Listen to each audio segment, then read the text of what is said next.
Hey, what's up, guys, and welcome back to another Real Madrid review. A bit of a nervy game, I've got to say. Um, we expected a game where we probably would have expected a win, um, but I think that Mallorca would have given us a good fight, which I think they did for the first 45. And I mean, from then uh, until we score a second, I just think after we scored a second, and then we got to our fourth eventually. Mallorca were really passionate about it. They were going for it. They were going for tackles. It's that they couldn't care if they got booked. They couldn't care if they get yellow or red cards. They just wanted to go and fight and win the game, which they really could have. But some individual brilliance from the likes of Vinicius, Valverde, Rodrigo, and even Rudiger, and a couple more uh, helped us win.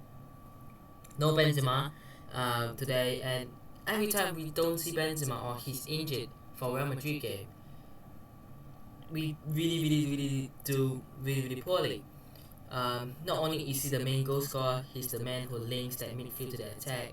He just does a lot of the job. So yeah, if you lose out on someone who is very important, who does not just the main job as he's supposed to do, and what your team needs, but a lot of other jobs as well, it'll be very difficult um, to get the win. And I'm very pleased to be scored 4 goals. But yeah, let's get into it. The first goal was from Mallorca.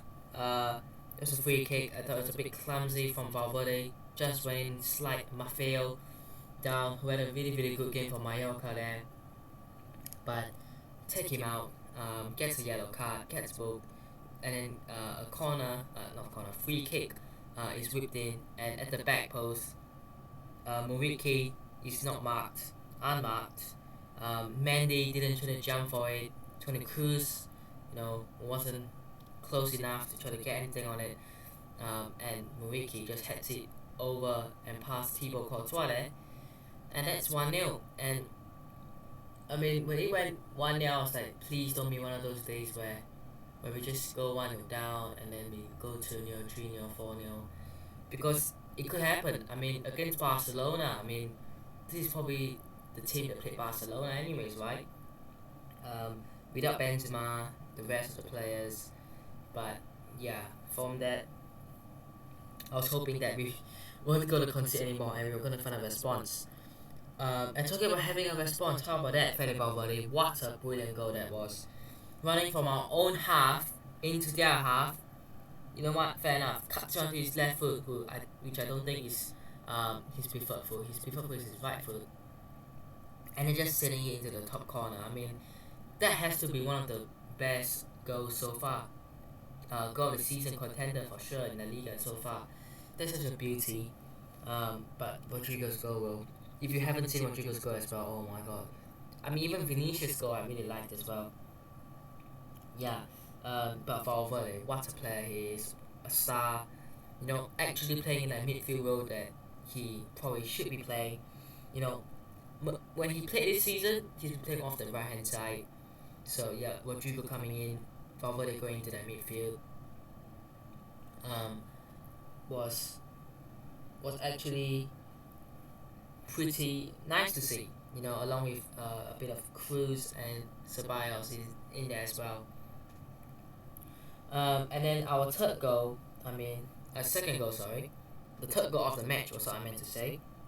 Rodrigo with a really nice run. Modric came on, got the pre-assist to Rodrigo. Rodrigo, nice run, gives it to his Brazilian friend, I suppose, but maybe compatriot, Vinicius Jr., who turns away from the defender. It tells you a lot when you turn away from someone. Just cuts it away, innit?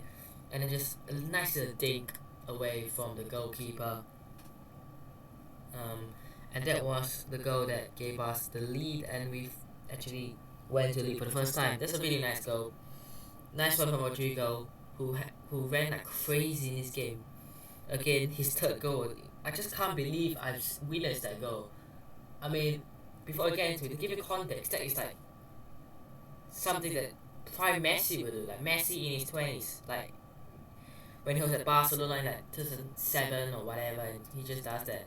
That's prime Messi days. So it tells you a lot, doesn't it? Especially if you're a Messi or Barcelona fan. But brilliant finish. I mean, I like the turn. He just turns away from the defender. Nice to take. Vinicius Junior makes it 2-1, and then, I mean, oh my days, Rodrigo runs past 4 to 5 players.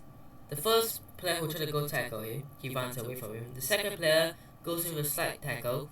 He gets away from him as well, and then he just beats the goalkeeper, man. I mean, that is just like prime Messi goal. You can't explain that. You literally can't explain that goal, apart from him running past 4 to 5 players and finishing it past the goalkeeper. That you have to watch it yourself to be able to understand that feeling. That incredible feeling, or whatever you call it, is just insane, man. If you're someone who is a huge fan of Messi, you'll really love that. Trust me. I mean, you wouldn't really love Real winning, but that goal was just absolutely sensational. Sensational. I would argue this is probably better than the Valverde goal. I like this more than the Valverde goal, but the Valverde goal was just insane. And the last goal was a free kick sent in by Cruz into the back post and volleyed home by Rudiger, getting his first Real Madrid goal. What a start to his Real Madrid debut season so far. I mean, he's not been given a lot of chance to play. I mean, don't know how many games he started, but recently it's been Mendy, Alaba, Militao, Carvajal as the back four. So Rudiger getting a start, which is quite rare, and also getting a goal. I mean, we know that he can score these kind of goals. I mean, just look at the game against Brentford when he was at Chelsea, that goal as well. So, yeah, those were the 4 goals. I mean, let's talk about some of the chances. Ceballos had a shot straight at the goalkeeper 5 minutes in, with a Cruz shot going wide. Cruz also shooting it straight at the goalkeeper. Rodrigo had a shot into the diving hands of the goalie. We had one last chance in the first half. Vinicius Junior again just wide as well. Second half from the corner, there's shot one from Ceballos into Cruz, who finds Vasquez, who shot Code just wide.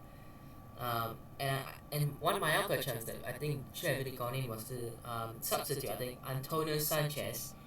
I mean, that was, I think they just laid on a plate for him. Go on, finish your dinner, and then he just breaks the plate, basically, because I think if he had scored that would be 2-0 Mallorca, and that would have been,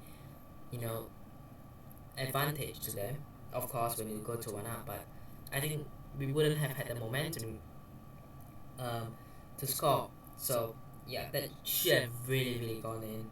And then yeah, that is basically it.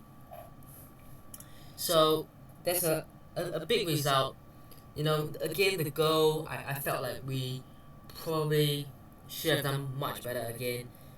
Mendy not jumping to try to win it. Maybe you could say he wouldn't have got it anyways. But it's not about the fact that he didn't get it, because I'm not expecting Mendy to outjump a 6'4" striker anyways, right? But what I'm expecting is commitment and trying to do it, the hard work in it. At least try. Make it look like you're trying. Even if you're not, just jump a little bit, and you know what I'm saying. But he just stood there, looked at the ball, go over him, and next second turns to his left. It's a goal for Mallorca, and he'll probably look back at it and go, if only I just jump maybe a little bit, and maybe we could have prevented that from going in. But he was the closest to Muriqi. He was the closest. And I don't understand why he was even marking him in the first place, because Mendy is not very strong. He's not the strongest. He also, isn't the tallest as well. So you're not going to be able to strong enough to fight someone who's like 6'4". You're not going to be able to outjump him. So if someone like Rudiger was there instead to fight him, I think we maybe could have had a chance. But yeah. And then we've seen it from goals this season where I felt like we really should have prevented. I mean, out of the 4 games we've played so far, Almeria, uh, we pushed so forward, the true ball forward for the attacker goal. Then we had Celta Vigo, a penalty from a handball. Then we had Espanyol, just poor defending there, I believe. And then last week we had Betis, from a throw-in. We didn't defend properly. We let them get in and score. And of course today, where we just leave the attacker unmarked. Now that's 5 games in a row where we haven't gotten a clean sheet and we have conceded a goal in each game. So yeah, there's 5 goals conceded. How many of you actually scored, by the way? I don't really know. Right now, I mean, I haven't looked at the table. We have scored 15, conceded 5. We've got goal differential of 10. I mean, Barca scored 15 as well, and only conceded 1 in 5 games. The only other team that has a worse defense so far, in none of the other teams in the top 7 has a worse defense or has conceded more than us. Then we've got Girona, who are 8th with 5. Rayo Vallecano, who are 9th, who also conceded 5. Celta Vigo conceded 10. Valencia in 12th conceded 5. Sociedad in 11th conceded 7. Almeria, who are in 14th, only conceded 5 as well. So, and let's not talk about teams like Cadiz, who conceded 14th, and Elche, who conceded 13th. But you get what I'm saying? Like, we, along with Almeria and like Valencia, have conceded 5. And you look at these teams, they're 11th, 13th, 12th, wherever. They're in that bottom half of the table. And the top 7, none of the other top 7 have conceded more. I think Atletico Madrid got 4. But that's still better than ours, 5, right? So we're gonna work on this defending. It's poor mistakes that we really could have prevented, especially in today's game. If Mandy had just tried a little bit, who knows? And I mean, the handball, we couldn't really have done anything about it. Fair enough. The Betis goal that we conceded, I think we could have done a lot better for that as well. So you can do better for things and prevent goals. And I know we are 5 from 5, as the title would suggest. I know we are yet to lose a game. And I know we are doing really well. I mean, 4 goals today, 2 goals last week, 3 goals the week before, 4 goals the week before, 2 goals the week before. That's 15 goals. Brilliant, right? But attack wins 2 games, defend wins 2 titles. And that is one of the best sentences and best quotes I've ever heard. So, what are our plans? Our plans, the hope that we can score 5 goals a game, and at the back we might be poor, because I felt like we were quite poor today at the back. Who knows, but we gotta work defensively. Next up though, we've got RB Leipzig at home in the Champions League. I mean, it will be a big test against RB Leipzig. I don't know if I've ever played Leipzig in the Champions League before, so that will be a very big game against a top side who recently smashed Borussia Dortmund 3-0 as well. So both teams going into that game, that clash, in really good form. I mean, we've got the home advantage in the Champions League. Obviously, we played away at Celtic earlier. So yeah, that'll be it for the review. I felt one more thing to say. Basically, Benzema and Militao wasn't involved today because of injuries. Don't think they will be involved against Leipzig or Atletico Madrid. I mean, it depends, right? But at least for Leipzig, they won't be back, which will be crucial, man. A crucial miss for these 2 players, especially Benzema. I mean, Militao missing. I have faith in Rudiger and Alaba at the back, and I mean, we brought Nacho on today as well, so we have options there. But a striker, we don't have another option. But not without Mariano Diaz. I mean, Hazard had a good game against Celtic in my opinion, but today he was just off. I saw him constantly making runs. He was playing on the wing. A lot of times he was out on the right hand side. Don't know where he was. I know a lot of people said Hazard was back, but I think he still needs time to fully get into that cycle. So putting him up front, wanting to play for a long time. I just don't think it worked in there, and he was subbed off for Luka Modric as well. So yeah, Hazard I don't think it's a false nine. So are we gonna try to make him a false nine because the wing I think is taken now. So we'll see. But I think he'll be the player who plays up front again for Leipzig, and he'll get another chance. One more chance. Maybe Atletico Madrid another chance for him as well. Who knows? But based on today's performance, it's not that great of a performance. So yeah. Also Asensio making a bit of a fuss on the bench. He was warming up for a long time. He never got the chance to come on. I mean, it's obviously frustrating as a player because he hasn't started a single game. He has barely gotten minutes so far this season. So if you're a player, and you know your team are trailing, and your manager brings Modric on for Hazard, and you don't get a chance, it's frustrating. But I hope he saw the game that Vinicius Jr. and Rodrigo had on the wings because they're incredible. And maybe you could have come off Hazard. And I thought bringing Modric was a bit of a weird decision of Asensio, but he had his own tactics, strategy, plans, and we gotta respect that. And him showing his beep, I suppose, kicking things around, I think he's just very, very rude. I understand the frustration that you've not been able to play, you've not been able to go out there and show the manager that look, I can be your man when you need someone. Because Hazard is given a chance to. Hazard is trusted, and then he brought Modric on instead of Asensio. And Asensio would think, look, Hazard, and I had this sort of debate with, not debate, but someone, he said something on Twitter like, get Asensio on the team or in the team. I had enough of this Hazard nonsense. And I said, did he actually just say that? And then he replied to me saying, I'm not going to bench a player who's got like 10 goals for us for a player who hasn't done anything for us. And I actually was left speechless. I was like, good point. But then I think again, I was like, I'm a bit 50-50 about it. So I'm going to put myself in the shoes of Asensio. If I was him, I'll be fuming. Yes, I'll be mad, I'll be frustrated that I didn't get the chance to play. I didn't get the chance to play when you needed me, or when you needed someone to get you the goals, right? Anyone will be frustrated.